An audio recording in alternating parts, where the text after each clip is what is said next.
तो आज हम एक बहुत ही मशहूर हिंदी हॉरर कहानी की चीर फाड़ करने वाले हैं। मतलब हम सिर्फ कहानी सुनेंगे नहीं, बल्कि ये समझेंगे कि डर पैदा कैसे होता है, परत दर परत।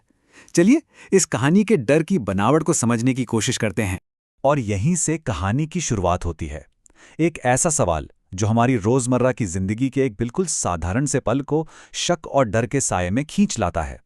सोचिए जरा, रात की आखिरी कैब और ये सवाल कि क्या आप सच में घर जा रहे हैं। तो कहानी शुरू होती है एक बिल्कुल ही आम सी कैब राइड से। हमारी मेन कैरेक्टर है निशा, जो कंटेंट मॉडरेशन की एक थका देने वाली लंबी शिफ्ट के बाद बस किसी भी तरह घर पहुंचना चाहती है ना? एकदम नॉर्मल सिचुएशन। हम सबने कभी ना कभी ऐसा महसूस किया है। और उसकी बस एक ही सोच है, बस एक कैब मिल जाए और घर पहुंचना है। ये इतनी सिंपल सी बात है ना, हम में से कोई भी ऐसा ही सोचेगा। और यही तो राइटर की चालाकी है। कहानी की शुरुआत एक ऐसी हकीकत से की है जिसे हम सब जानते हैं, ताकि जब ये हकीकत टूटे ना, तो उसका असर बहुत गहरा हो। और यहीं पर शक का पहला बीज बोया जाता है। कुछ बहुत डरावना नहीं है, बस थोड़ा सा अजीब। ऐप ने लगातार तीसरी रात उसी ड्राइवर को भेजा है, महेश पाटिल। अब लगातार 3 रातों से एक ही ड्राइवर। ये एक छोटी सी बात है जिसे शायद हम और आप नजरअंदाज कर दें, लेकिन यहीं से कहानी में बेचैनी की शुरुआत होती है। तो अब हम कहानी के उस हिस्से में आ गए हैं जहां चीजें गड़बड़ होनी शुरू होती हैं। लेखक यहां से बहुत धीरे धीरे छोटी छोटी डिटेल्स जोड़कर एक अजीब सी बेचैनी का माहौल बनाता है, और देखते ही देखते एक आम सी राइड एक भयानक सफर में बदल जाती है।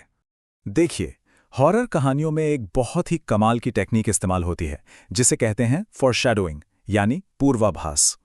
ये वो छोटे छोटे इशारे होते हैं जो लेखक कहानी में छोड़ता जाता है, ये बताने के लिए कि आगे कुछ बहुत बुरा होने वाला है।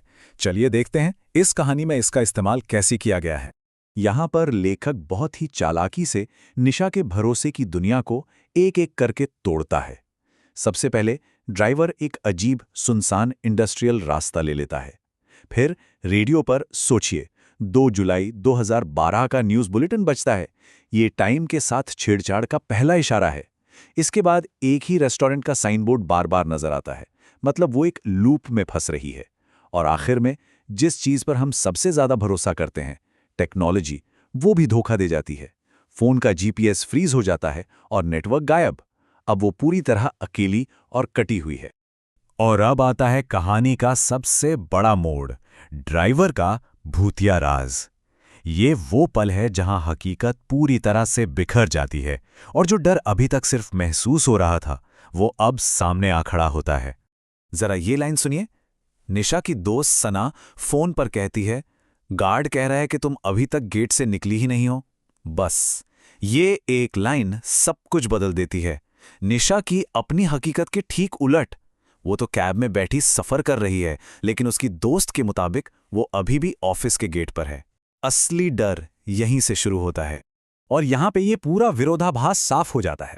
निशा के लिए आज की तारीख 2 जुलाई है इस साल की, लेकिन जब ऐप की हिस्ट्री चेक की जाती है तो पता चलता है कि ड्राइवर महेश पाटिल की आखिरी ट्रिप ठीक 1 साल पहले इसी तारीख को थी, जिस दिन एक एक्सीडेंट में उसकी मौत हो गई थी। मतलब साफ है, निशा एक भूत के साथ सफर कर रही है। और इसी के साथ निशा खुद को एक टाइम लूप में फंसा हुआ पाती है। यह हॉरर का एक क्लासिक आइडिया है। चलिए जरा देखते हैं कि कहानी इसे किस तरह से इस्तेमाल करती है। ये सीन सोचकर ही रोंगटे खड़े हो जाते हैं। सड़क पर अचानक एक पुलिस चेकपॉइंट दिखाई देता है। एक पल के लिए बचने की उम्मीद जगती है कि चलो अब मदद मिलेगी, लेकिन जैसे ही कैब उसके पास पहुंचती है, वो चेकपॉइंट हवा में गायब हो जाता है। ये इस बात का पक्का सबूत है कि निशा अब हमारी दुनिया में नहीं है। वो उस भूत की बनाई हुई हकीकत में कैद हो चुकी है। और फिर आता है ये पल। घड़ी में बज रहे हैं 3:33 AM। सेकंड की सुई तो टिक टिक करके चल रही है, लेकिन मिनट आगे नहीं बढ़ रहा। समय वही जम गया है। ये वो लम्हा है जब निशा को एहसास होता है कि वो सचमुच इस अलौकिक घटना में फंस चुकी है, जहां से निकलना नामुमकिन लग रहा है। इस कॉन्सेप्ट को घोस्टली लूप कहते हैं। हॉरर कहानियों में अक्सर ऐसा होता है जहां कोई आत्मा अपनी दर्दनाक मौत की जगह पर या उस वक्त में फंस जाती है। महेश की आत्मा भी उसी रास्ते पर कैद है जहां उसकी मौत हुई थी, और वो हर रात अपनी अधूरी यात्रा पूरी करने की कोशिश करता है। और इस बार उसकी पैसेंजर निशा बन गई है। और फिर महेश खुद बताता है, मैं भी बस घर जाने की कोशिश कर रहा हूं, पर किसी ने मुझे कभी पहुंचने ही नहीं दिया। ये शब्द इस डर में एक अजीब सी सहानुभूति भर देते हैं, है ना? वो कोई बुरा साया नहीं है, वो खुद एक शिकार है जो बस अपनी मंजिल तक पहुंचना चाहता है। और यही बात इस कहानी को और भी ज्यादा दुखद बना देती है। अब हम कहानी के क्लाइमैक्स पर पहुंचते हैं, जहां लगता है कि शायद ये बुरा सपना खत्म हो गया। लेकिन जैसा कि अच्छी हॉरर कहानियों में होता है, अंत इतनी आसानी से नहीं आता। लेखक यहां हमें एक झूठी तसल्ली देता है और फिर जमीन पैरों के नीचे से खींच लेता है। और देखिए कैसे कहानी हमें ये यकीन दिला देती है कि जो भी हुआ वो बस एक बुरा सपना था। निशा की आंख खुलती है, वो ऑफिस के बाहर एक बेंच पर सो रही थी। फोन देखती है तो बैटरी भी 57% है और कैब बुकिंग तो कैंसिल हो चुकी थी। उसकी दोस्त सना उससे जगा रही है। एक पल के लिए हम सब निशा के साथ एक गहरी सांस लेते हैं कि चलो सब ठीक है। मगर वो राहत बस चंद पलों की थी, क्योंकि उसके फोन में एक आखिरी राज छुपा था और यहीं से असली डर की शुरुआत होती है।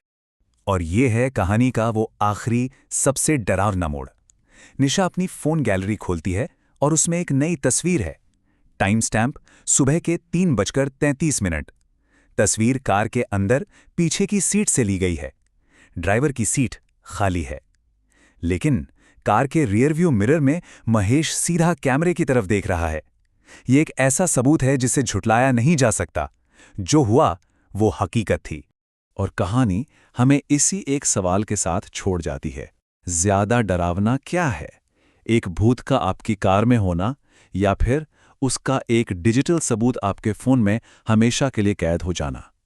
एक ऐसा सबूत जो आपको रोज याद दिलाएगा कि जो हुआ था वो सपना नहीं था,